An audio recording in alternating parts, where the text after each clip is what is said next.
係啊，你點樣同細佬講啊咁？嚇你細粒啲嘢咧。係我要影啊！你婆婆影你啊，你講俾婆婆聽先我啦。要影你。聽先啦。個咧，點樣啊？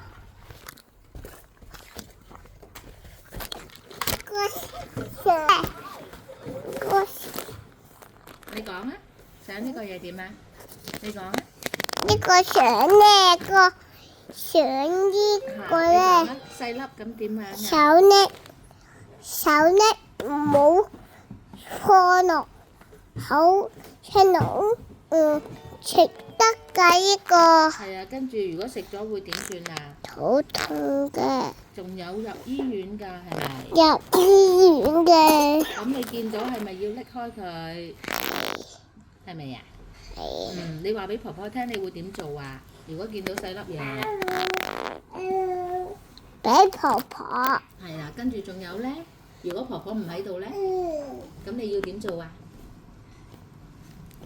你要點做啊？如果婆婆唔喺度，擺開。係啦，仲有咧，攞翻先。攞翻先。係啦，即係如果細佬攞住，你要攞翻先，係咪？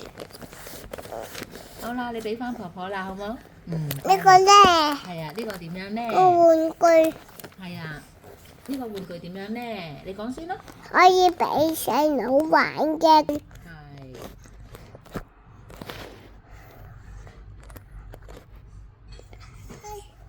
呢個姐姐晾衫嘅，我同姐姐晾衫嘅。呢個紙唔俾細佬嘅，危險嘅呢個紙。OK。危險嘅呢個紙唔俾細佬咁遠咧，唔俾細佬咬到嘅。係。要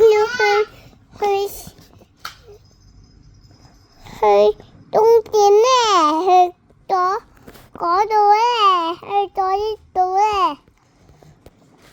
好呢度咧，好先咧，好咧，好呢個咧，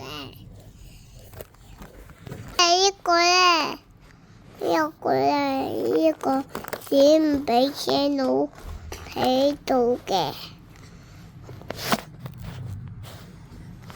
呢個唔俾食。你俾翻婆婆啦，識用啦。好啦。呢個細路咧。